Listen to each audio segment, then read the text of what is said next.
l'exception de l'authentification à double facteur. C'est un paramètre qui est très difficile à résoudre et ça peut facilement faire que quelqu'un perd son compte, d'accord? Donc, tous les paramètres de sécurité à l'exception de l'authentification à double facteur. Et aussi, la personne doit ajouter une adresse mail à son compte. Et il faut éviter les inscriptions en un clic. Privilégier les inscriptions par téléphone est beaucoup plus complète. Complète, c'est la meilleure, mais par téléphone aussi, c'est bon. Voilà les deux inscriptions que vous devez conseiller aux personnes qui veulent utiliser votre code promo. Voilà.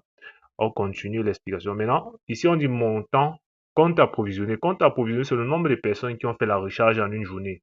Si vous avez pris les statistiques d'une journée, donc, quand vous voyez 24, ça veut dire que c'est 24 personnes dans cette journée-là qui ont fait une recharge.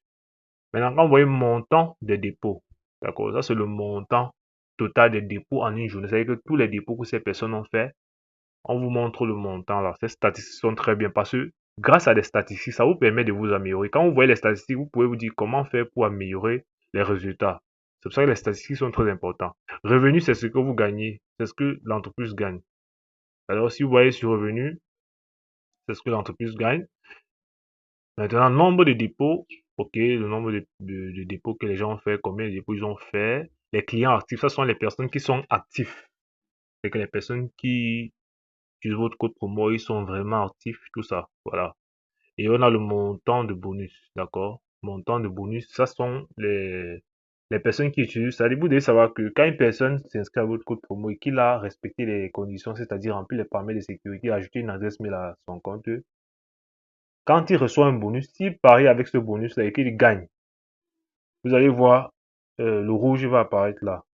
C'est-à-dire que la personne a gagné avec le bonus. Peut-être je vais expliquer ça dans une autre vidéo, vous allez voir. Maintenant, ça c'est total, ça c'est commission.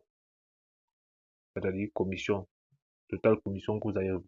Après le revenu, quand voici le revenu est à 200, vous allez voir la commission va afficher en bas là. D'accord? Donc, c'est en fait ça, c'est en fait ici que vous voyez tous les statistiques et tout. Et sachez que vous avez aussi la possibilité de savoir de quel pays viennent les personnes qui s'inscrivent avec votre code promo. Si une personne s'inscrit avec votre code promo, vous avez la possibilité de savoir de quel pays il vient. Comment? Vous appuyez sur rapport de joueur. Au niveau des rapports de joueurs, d'accord, vous pouvez savoir de quel pays viennent les personnes qui ont utilisé votre code promo. Disons qu'on va prendre hier, toujours hier. OK. Voilà. Vous voyez ici, on écrit nouveau joueur uniquement. Ce sont les personnes qui sont inscrites à votre code promo, mais ils sont inscrits et ils ont fait la recharge. Donc, ce sont les nouveaux qui sont inscrits, ils ont fait la recharge. Et on dit joueur avec aucun dépôt uniquement. Ça, ce sont des personnes qui sont inscrites, ils n'ont jamais fait de recharge. Donc, quand vous allez appuyer sur nouveau joueur avec nouveau joueur uniquement, vous allez voir, quand vous allez appuyer sur joueur avec aucun dépôt, vous allez appuyer générer le rapport et vous allez voir ça. Sur la vidéo précédente, je vais vous expliquer maintenant avec des chiffres. Vous allez voir vous-même et là, vous allez mieux comprendre. Ok, ça c'était juste comme une introduction.